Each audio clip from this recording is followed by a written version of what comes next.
Private First Class Chaz Legan is now Corporal Chaz Legan. The promotion came just last month. It's one of many accomplishments the wounded soldier has made since the bombing, but his story doesn't start there. In fact, it goes back more than 10 years when Legan was just a young boy. When the War on Terror began on September 11th, 2001, future Army Corporal Chaz Legan was just 10 years old. It touched him that he needed to go and protect our country. Years before, Legan's mother, Suzanne Wilmore, remembers he had an infatuation with the Army, even dressing up as a soldier for Halloween. Oh, did he ask to be that for Halloween? Yes. And that's actually his gun there. Nearly a decade before he enlisted, Legan knew what he wanted to do with his life. I wanted to join the Army because my grandpa, he was infantry in the Army, so that made me want to be infantry in the Army. In 2010, that desire became reality. Chaz enlisted with the U.S. Army and spent a tour in Afghanistan. He had several close calls with explosions, but always ended up walking away with just a few scratches or bruises. I was young, and I just had that mindset like, no, it won't happen to me.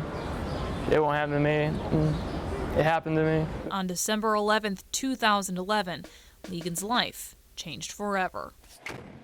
The last IED, this last one, it's horrible.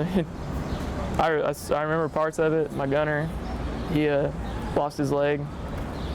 All three guys in the back died.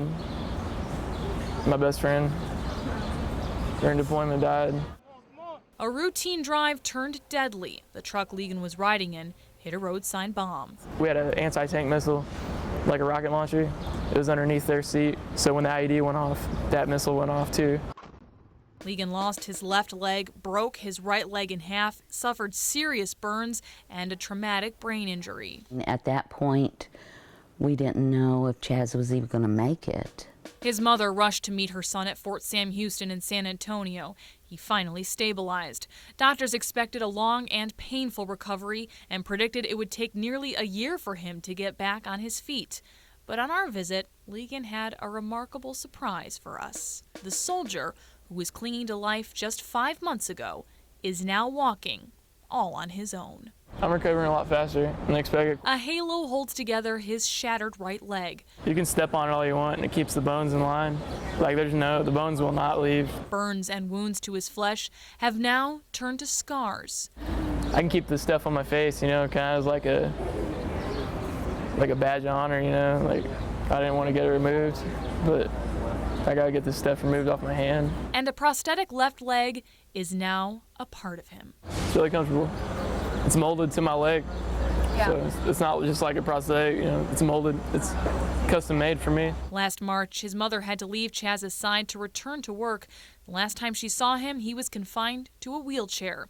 He never told her he could walk on his own. We decided to surprise her with this video. Oh. He's come a long way. The video brings on a wave of emotions as she watches her only child tackle a huge hurdle. I'm just so thankful he's alive. A lot of parents don't have that opportunity to be thankful because their son or daughter is gone. Legan speaks candidly about what he's going through. Despite his brave face, there's no denying his injuries are still incredibly painful. And there's no doubt about the impact these injuries have had on his life. I was sitting there working out the other day, and I had it like lean up against the wall, and I turned back around, and I was looking at it, and I was like, it's just weird looking at it, because I was like, man, there's no way I can leave this room without that leg. Despite Legan's perseverance through physical injuries, another challenge is proving far more difficult to overcome, a dark cloud that's overshadowing his recent accomplishments. Join us tomorrow night as we bring you part 2 of Legan's story, where we'll show you more on this healing hero.